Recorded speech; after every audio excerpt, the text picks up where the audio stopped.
Kapow! Hello and welcome to Stanchion Snacks, a bit of a mouthful. Now, we are off to Hillsborough this weekend, possibly for the last time for quite some time. It's a game that I'm very much looking forward to, and there's been a lot of players that have played for both Saints and Sheffield Wednesday over the years. But today I've decided to celebrate David Prutton.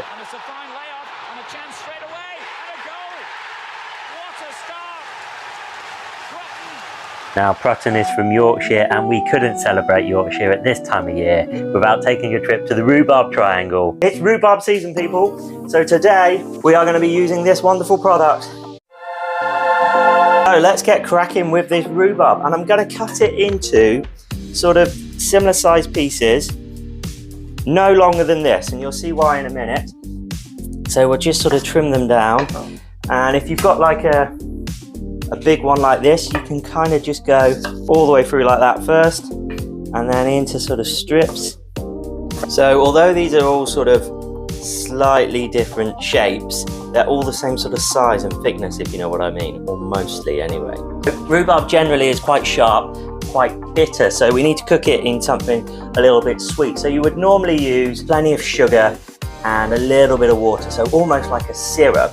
But as a hat tip to the fans of Sheffield Wednesday who have had a terrible time of it, we're going to be cooking it today as reference to one of their most famous fans, Tango Man, in a little bit of Apple Tango. So this, if you reduce it down by half, will go quite syrupy. So we're going to reduce it down by half first and then toss the rhubarb through it.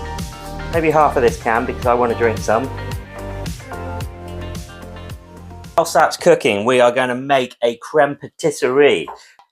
It's not as scary as it sounds. So the first thing we need is 125 millilitres of milk. So crème patisserie, it's similar in some ways to making a custard, or a proper custard, a sauce on glaze, but all milk rather than any cream. This is the nicest milk I can find in the supermarket, by the way. That's my top tip of the week. On a slightly lower hob, not too hot, we're just going to put that milk on. To this milk, we're going to add a vanilla pod. So what we do is we just split them right down the middle like this, and then scrape out the middle. It goes into the milk, and I do want this to be quite vanilla-y, so we will use it all. Now, you can by all means pop these little pods straight into the milk, and it'll help to infuse. But what I like to do, and what is a bit more cost-effective, and it's a bit of a sort of money-saving tip of mine, is to just put them into a jar of sugar, and then you will basically have vanilla sugar for life. We're going to whisk up 3 egg yolks, just the yolks. We do not want the whites. Now a nice sunny day here in Shropshire. And we're going to add 50 grams of sugar, and then 10 grams each plain flour and corn flour. It sort of goes thick and pale and yellow.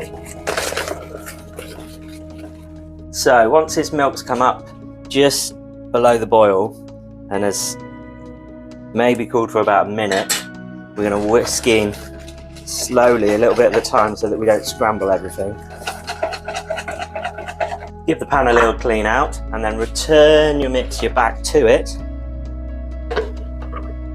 And now when your rhubarb has just got a tiny little bit of texture left to it, we're just going to remove it out of the syrup, and we're going to pretty much constantly whisk this crème patisserie.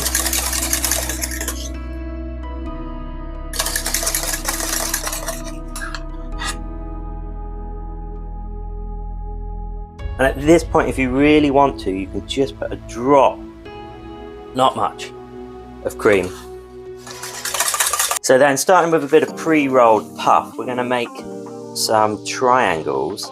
And I think I'm going to start with sort of a big rectangle, and then maybe something like this. And these don't have to be perfect. They don't all have to look the same. We're kind of replicating landscape here, so we want it to be a bit, look, so you've got different sizes like that. That's not the end of the world, but then also, if you wanted to, you could actually make 4. And then we're going to cut some thin strips a little egg wash all over.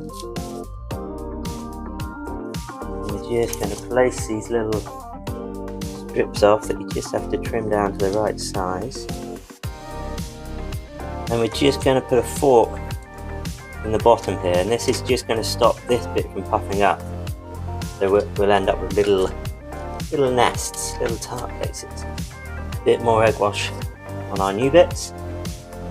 And then to finish, if you've got a piping bag, of course, pipe this in, but if not, just a nice little spoon, give it a little smear down, and a few nice pieces of rhubarb.